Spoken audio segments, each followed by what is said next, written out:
Hey, and welcome to my video. In this video, I will be talking about the 3 largest cannabis companies in Canada. The first company we'll be talking about will be Canopy. Canopy is based in Ontario along with the associate brands Street, Bethelcan, Metrum, and others. The company has only been around since 2014, so they're relatively new. The amount of growing space they currently have is over 500,000 square feet.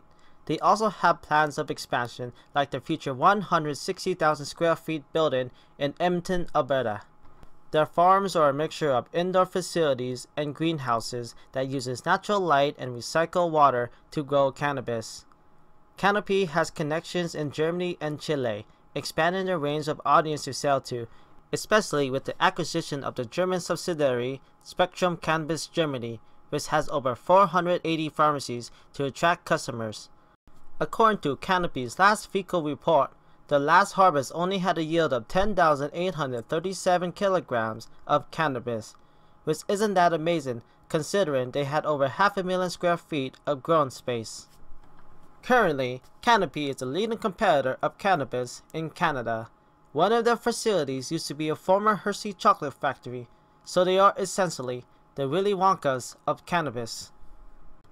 The next company, Aurora, is also a notable company based in Ontario, Canada.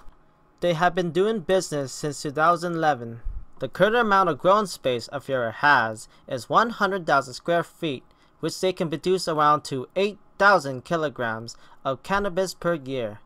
The type of facility Aurora has is a greenhouse that uses sunlight along with state-of-the-art equipment to produce a cheap and efficient way to farm cannabis. Aurora has one of the lowest costs to produce cannabis compared to 30 other licensed producers in Canada. They can't, however, produce as much cannabis compared to an indoor facility. If construction goes accordingly by the end of 2019, Aurora should have a combined total of 1 million square feet of growing space from the new facilities to produce a total of 70,000 kilograms of cannabis per year. Now lastly, our favorite pick, Aurora Cannabis.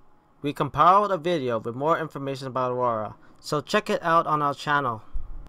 This company is the oldest of the 3, going all the way back since 2006. Currently, Aurora has a total of 55,000 square feet of growing space with an 800,000 square feet hybrid greenhouse designed by Holland coming up in the future. At current max capacity, they can produce upwards to a total of 7,000 kilograms of cannabis.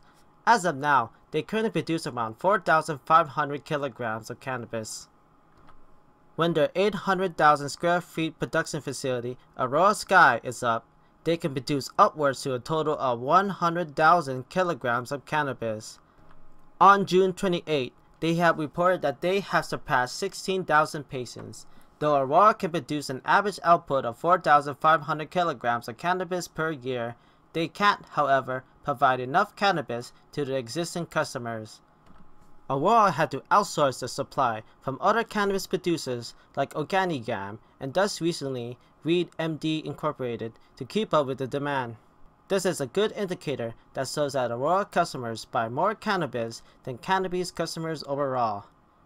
The progress of the Aurora Sky production facility is going along quite nicely with more than 200,000 square feet of steel frames and glass already installed.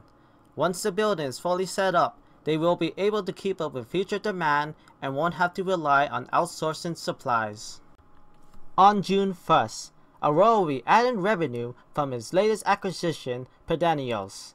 This is a pretty big deal since Pedanios has 750 pharmacies working in Germany.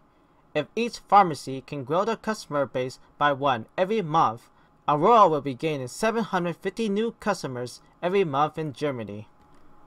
From what I have researched, it seems that Aurora has the upper hand in terms of demand and then eventually supply in this cannabis fight.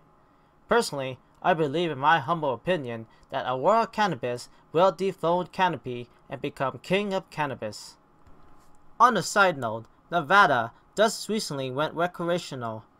This is great news for all weed companies because Las Vegas is one of the biggest tourist cities of the United States, and this will allow people to get more exposure towards the idea of cannabis and likely increase the market size. That's all to my video about the top 3 cannabis producers in Canada. I hope you enjoyed this video and found something informative.